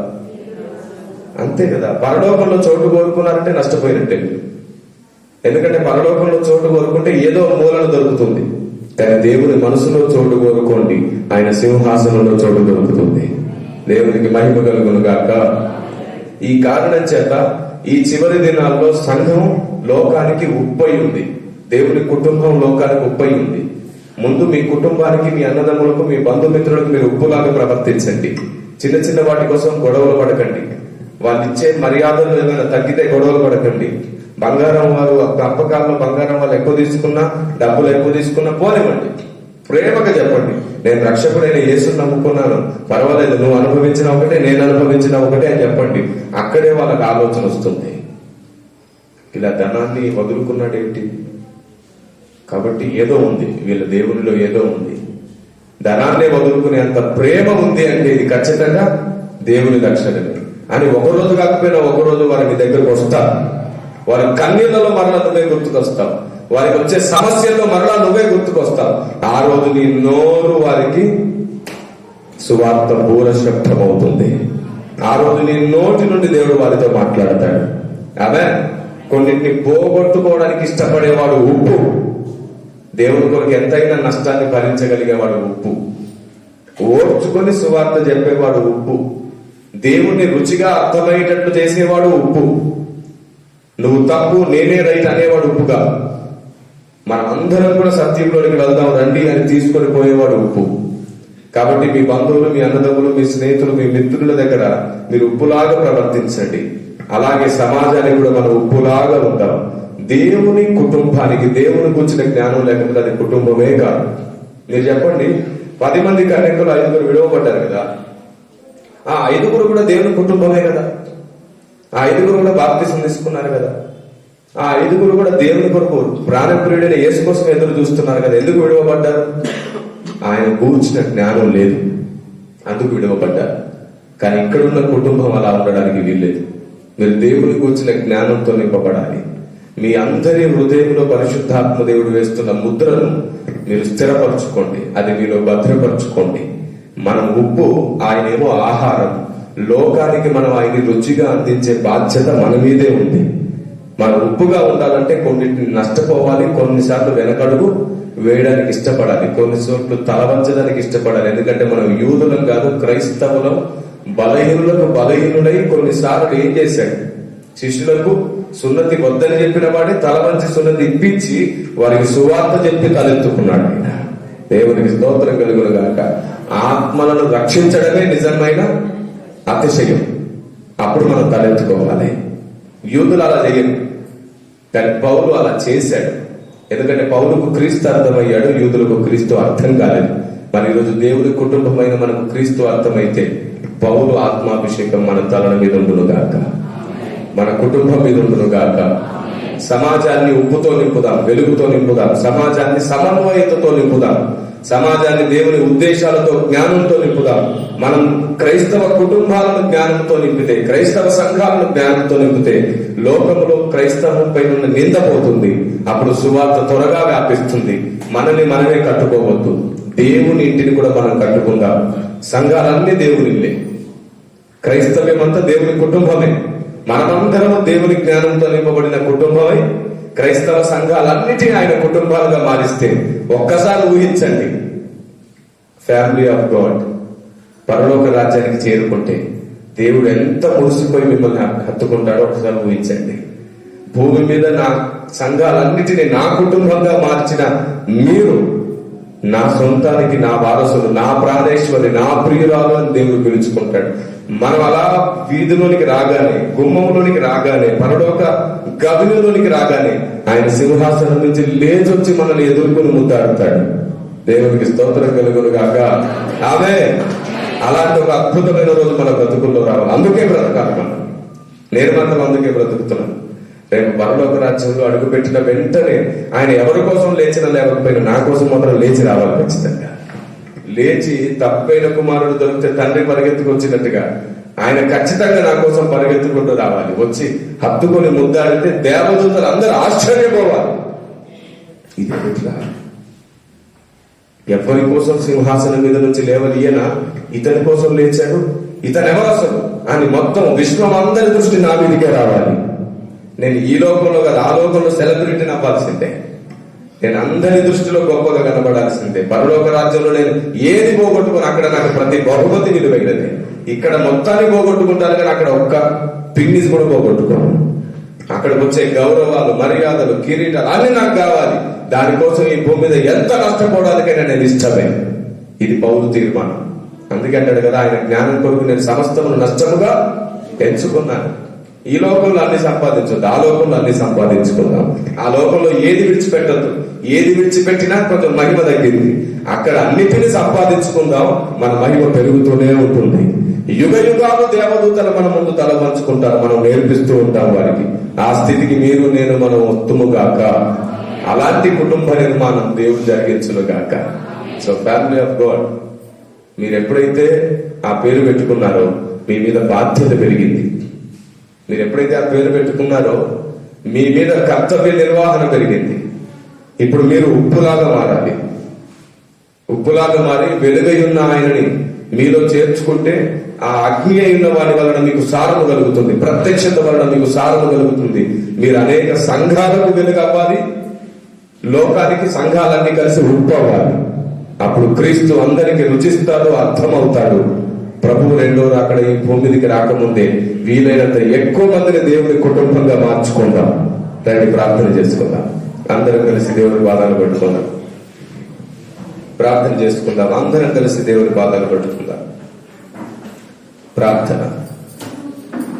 లేచి నిలవబడి అందరం అడుగుదాం దేవుణ్ణి, ప్రభువా ఈరోజు మేము నేర్చుకున్నాం, అర్థం చేసుకున్నాం.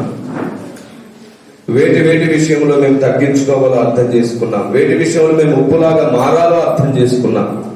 ఏ విషయంలో మేము వెనకడుగు వేయాలో అర్థం చేసుకున్నాం. ఎక్కడ మేము అందరినీ గుర్తించాలో అర్థం చేసుకున్నాం. ప్రభువా ఈరోజు సందేశం తర్వాత మా హృదయాంతఃకరణలు విశాలపరచండి. మమ్మల్ని మేము నీ చేతికి నీ అధికారానికి అప్పగించుకుంటున్నాం. చిన్నతనం నుంచి పెరిగిన పద్ధతులు కారణం కాబోలు చాలాసార్లు మేము మొండితనంగా ప్రవర్తించాం. చిన్నతనం నుంచి ఉన్న స్వభావము కారణం కాబోలు నీ మాట మాకు అర్థం కాకుండా పోయింది. ఈరోజు సమాజం నీవే కదా ఇన్ని గుంపులుగా విడదీశావు. అందరినీ మరలా ఒకటి చేయడానికి నీవే ఆధారాలు పెట్టావు. వాటిని అందరూ గుర్తుపట్టేటట్లు చేయడమే కదా మా బాధ్యత. నీ గురించి మేమేమి తెలుసుకోకుండా నీ కుటుంబం ఎలా అవుతాం? నిజమే, ఈ రోజు నుండి నీ సర్వ సంపూర్ణతను మేము తెలుసుకుంటాము గాక. అయ్యా దేవదూతలు ఈ రోజు ఇంకా నీ కుటుంబం కాలేకపోయారు. కారణం ఒకటే, నువ్వు అర్థం కాలేదు. ఈ రోజు తర్వాత నేను మేము పూర్తిగా అర్థం చేసుకొని నీ కుటుంబమై నీ ఇల్లుగా నీ గృహమునై వర్ధిల్లుదుము గాక. అవును, పౌలు అన్నారు, మీరు దేవుని వ్యవసాయమును గృహమునై ఉన్నారు అని. మేము నీ ఇల్లు అవ్వాలి, మేము నీ కుటుంబం అవ్వాలి. నీలోని ఫలములు మేము ఫలించిన వారమై నిత్యత్వం అంతా పంచిపెట్టే చెట్లం అవ్వాలి, వృక్షాలం అవ్వాలి. అయ్యా నీటి కాలువల ఏరణ నాటబడిన వారమై ఫలించాలి. మమ్మల్ని మీ స్వాధీనపరుచుకోండి. ఆహారమై ఉన్న నీలో మేము ఉప్పుగా ఉండి లోకానికి కనబడాలి. దేవా నీవు మేము మిళితమై లోకానికి వినబడాలి. ఈ రోజు తర్వాత నీ కుటుంబమై వర్ధిల్లునట్లుగా నీ జ్ఞానం మాకు అనుగ్రహించండి. అవును, నీ గురించిన జ్ఞానం లేకపోతే మేము నీ కుటుంబం కాలేమని ఈ రోజు మేము అర్థం చేసుకున్నాం. ఈ రోజు తర్వాత నీ జ్ఞానం కోసం ప్రార్థిస్తున్నాం. మా అందరికీ జ్ఞానం ప్రసాదించండి దేవా. చిన్న పిల్లల వలె ఆవేశపడి కాకుండా అయ్యా పెద్దవారి వలె మేము ఆలోచన కలిగి అడుగులు వేతుముగాక. గంభీరమైన నీ పరిచర్యను జ్ఞానముతో జరిగింతుముగాక. ఆచార సాంప్రదాయాల పైన మక్కువతో ప్రేమతో కాక నీ సత్యము పైన నీ పైన ప్రేమతోనే మేము అడుగులు వేతుముగాక. లోకంలోని అనేకులు ఆచార సాంప్రదాయాలతో గొడవలు పడుతున్నట్లుగా మేము ఉండక నీ ఉద్దేశములు స్థాపించడం కొరకే మేము పరిగెడదముగాక. మమ్మల్ని అందరినీ వాడుకోమని, మహిమ ఘనత ప్రభావాలు మీరే పొందుకోమని యేసు శక్తి గల నామములో ప్రార్థన చేస్తున్నాను పరమ తండ్రి. ఆమేన్. యేసు రక్తమే జయం, సిలువ రక్తమే జయం. ప్రభు యేసు నామంలో సంపూర్ణ విజయము కలుగును గాక. ఆశీర్వాదం. మన పరలోకపు తండ్రి ప్రేమ, కుమారుడైన యేసయ్య మహాకృప, పరిశుద్ధాత్మ దేవుని సన్నిధి సహవాసము నడిపింపు చేరవచ్చిన మనందరికీ ప్రతి సంఘం సత్యములో నిలిచే వరకు, మనందరము దేవుని ఉప్పుగా మారే వరకు ప్రాణకోటికి దేవుడు తోడయుండి నడిపించుగాక. ఆమేన్. అందరికీ వందనాలు. దేవుడు మీ అందరికీ తోడైండుగాక.